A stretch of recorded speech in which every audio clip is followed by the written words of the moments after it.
My name is Jessica Carter, I am 32 years old, and the night my brothers stole my father's legacy was the night I stopped being a daughter and became something else entirely.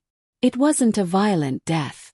There was no screech of tires, no shattering glass, no final, desperate gasp for air.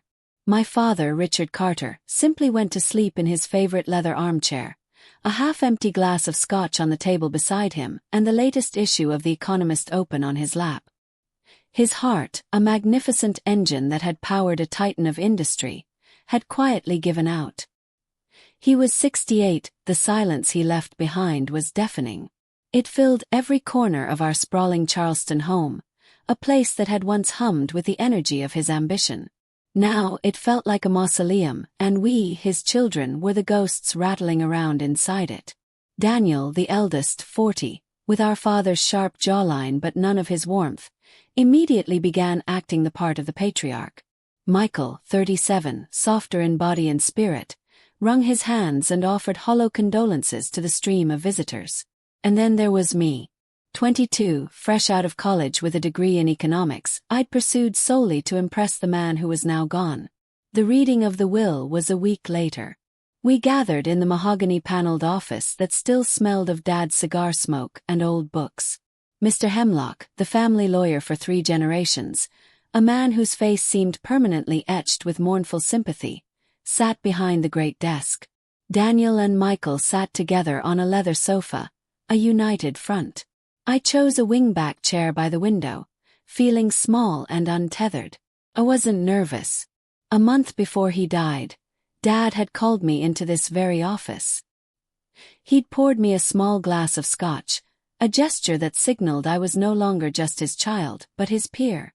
"Jess," he'd said, his voice a low rumble, "you have the vision. Daniel has the aggression of a cornered badger, and Michael has the spine of a jellyfish. They'll run Carter Innovations into the ground with their ego and sentimentality. It has to be you." He'd shown me the will then. It was unequivocal. The company, the portfolio, the houses.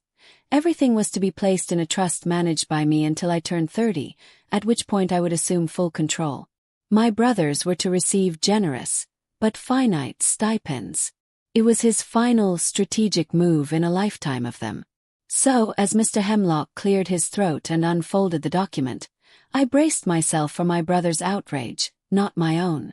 "I, Richard Carter," the lawyer began, his voice a dry rustle of paper, "being of sound mind and body, do hereby bequeath my entire estate, including all shares in Carter Innovations, real estate holdings and liquid assets, to be divided equally between my 2 sons, Daniel Carter and Michael Carter." The air left my lungs in a silent rush. The world tilted, the paneled walls seeming to warp and bend. I looked at Daniel, who was staring intently at his polished shoes, a smirk playing on his lips. I looked at Michael, who met my gaze for a fraction of a second before looking away. His expression a miserable cocktail of guilt and relief. "And to my daughter Jessica Carter," Mr. Hemlock continued, not looking at me, "I leave the sum of $100,000, with the hope that she uses it to find her own path in life." $100,000.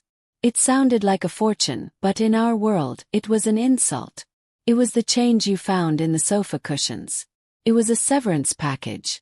"That's not right," I whispered, the words catching in my throat.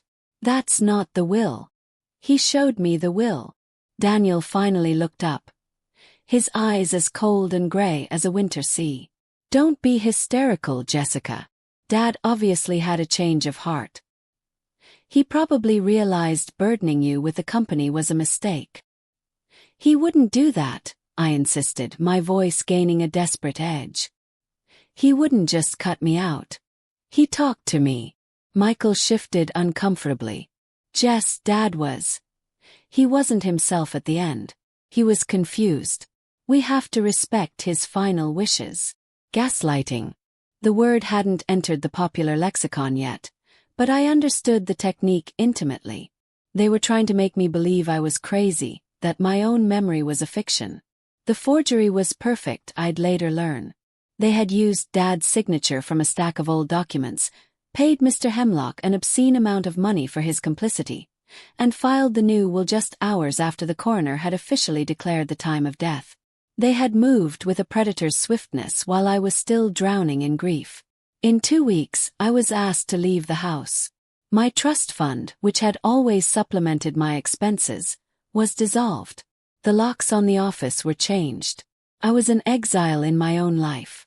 The $100,000, after paying off student loans I hadn't known existed, dwindled with terrifying speed. The first year was a blur of cheap apartments, instant noodles, and the gnawing hollow ache of betrayal. I worked as a waitress, a barista, a data entry clerk. Every night, I would lie awake and see their faces, Daniel's smug triumph, Michael's cowardly pity. The grief for my father became intertwined with a cold, hard rage that was terrifying in its intensity. It was a poison, but it was also a fuel.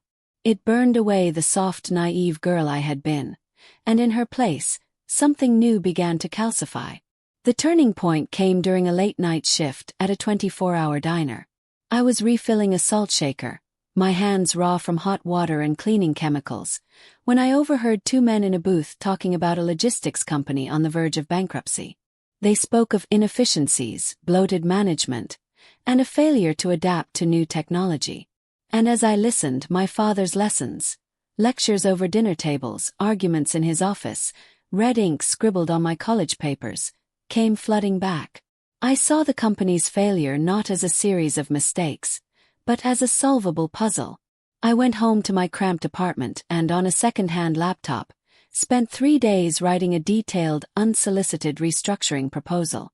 I analyzed their public financial statements, mapped out their supply chain vulnerabilities, and outlined a ruthless, step-by-step plan to save them. I sent it anonymously to the company's board of directors. A week later, their stock price began to climb as they implemented, almost verbatim, every one of my suggestions. That was the birth of Phoenix strategy. For the next 10 years I became a ghost. I lived in the shadows of the financial world, a phantom consultant whose name was whispered with a mixture of fear and reverence. I never met a client in person. I operated through layers of proxies and encrypted communications. I took on the impossible cases, the companies no one else would touch, and I tore them down to the studs, rebuilding them into lean, profitable machines. I was merciless, efficient, and brilliant. My father had taught me how to build an empire. My brothers had taught me how to burn one down. I amassed a fortune that dwarfed the one they had stolen from me. I lived simply, plowing every dollar back into my own clandestine operations. I bought loyalty, I bought information, and most importantly, I bought time. All the while I watched Daniel and Michael. I had a private investigator on retainer, a man with a gift for uncovering the filth beneath polished surfaces. I knew every bad investment, every hushed-up affair, every secret vice. I watched them squander our father's legacy, just as he had predicted.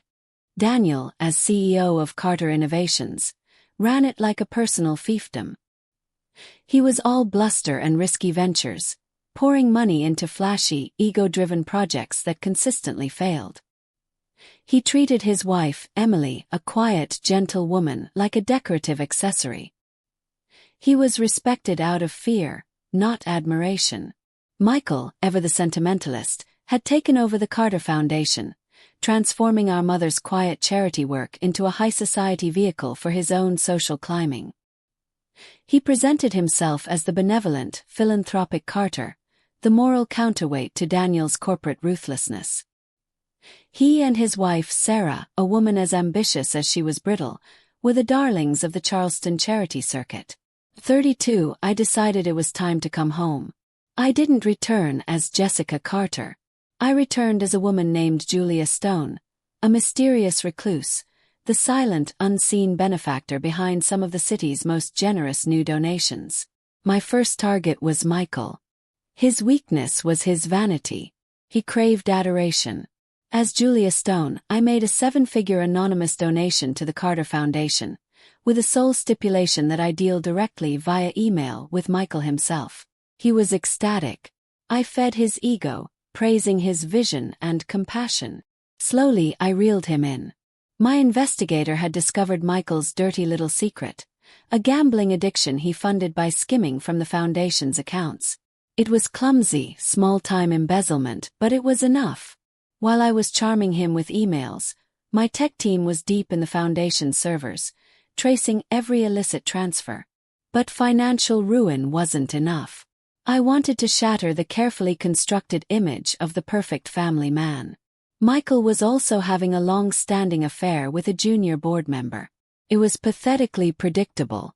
I arranged for an accidental leak. A wrong number text to his wife Sarah, containing a hotel booking confirmation. A misdirected email from a jeweler about an expensive necklace, not the one she had received for their anniversary. I timed the implosion perfectly. On the night of the Foundation's annual gala, its most important fundraising event, the two bombs detonated. As Michael was on stage, preening under the spotlight, an anonymous tip was sent to the IRS with a full dossier of his embezzlement. Simultaneously, Sarah, having confirmed the affair, arrived at the gala not as a supportive wife, but as a woman scorned. The confrontation happened in front of hundreds of Charleston's elite. The screaming, the accusations, the sheer, glorious humiliation. It was a masterpiece of destruction. The next day, the story was all over the local news. The IRS froze the foundation's assets. Sarah filed for divorce, her lawyers moving with brutal efficiency to secure every penny she could. Michael was left with nothing. His reputation was in ashes, his family was gone, and he was facing federal charges. He called me, of course. Not Julia Stone, but Jessica. It was a desperate, sobbing call to a number I'd had for a decade, a number he'd never once tried. "Jess, you have to help me," he wept. "Daniel won't even take my calls. I'm ruined. I have nowhere to go." "Why would I help you, Michael?" I asked, my voice as calm and flat as a frozen lake. "Because we're family," he cried. I laughed. It was a dry, ugly sound. Family. You stopped being my family the day you sat in Dad's office and watched them steal my life. You are nothing to me. Hung up.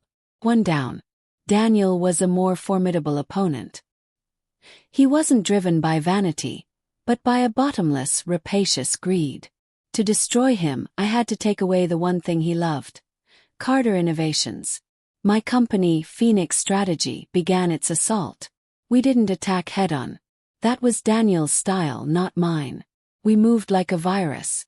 We started by acquiring a small, seemingly insignificant supplier in their supply chain, then jacked up the prices. Then another. And another. We choked his production lines, causing delays and cost overruns that sent his quarterly reports into a nosedive. Next, I went after his talent. Daniel was arrogant, taking his best engineers for granted. I identified his top 5 minds, the real brains behind his few successful projects. Through a headhunting firm I secretly owned, I offered them salaries and creative freedoms Daniel would never match. Within a month, his entire R&D department was gutted. All the while, I was digging into his past. I knew there was something buried, a secret so dark he'd have killed to keep it hidden. I found it in the story of a man named Marcus Thorne, a brilliant project manager at Carter Innovations who had been fired 8 years ago for a catastrophic dam project failure in South America. The official story was that Thorne's negligence had caused the collapse, which killed 3 workers. Thorne had been ruined, blacklisted from the industry. My investigator found Marcus Thorne living in a rundown apartment, a broken man haunted by the past.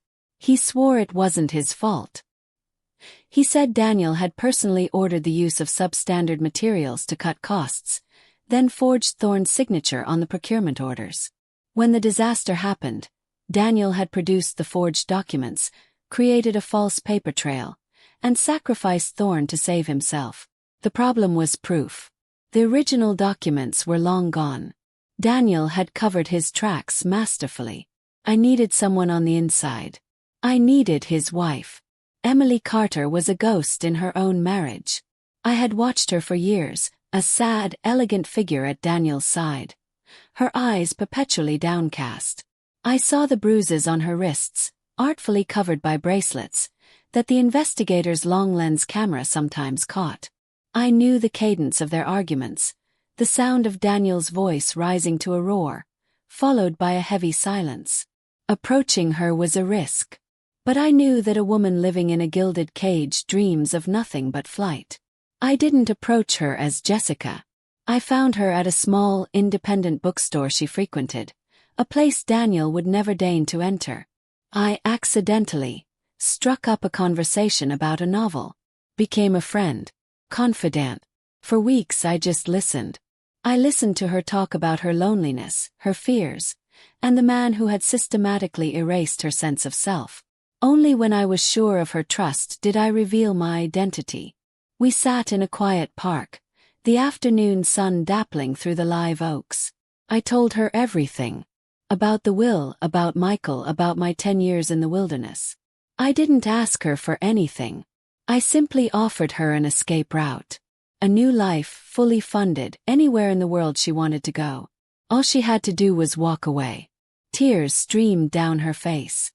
"He keeps everything," she whispered, her voice trembling. "He has a private server in the house. He trusts no one. He thinks he's deleted all the old files, but he's a narcissist.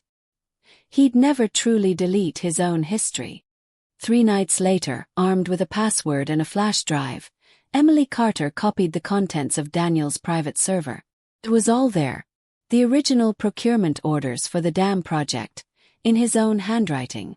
Emails to the subcontractor, pressuring them to use the cheaper materials. A detailed log of the cover-up. And more. So much more. Bribes to officials, illegal stock trades, blackmail on business rivals. It was a roadmap to his entire corrupt career. Before I brought the hammer down, Michael called me again. He was a wreck.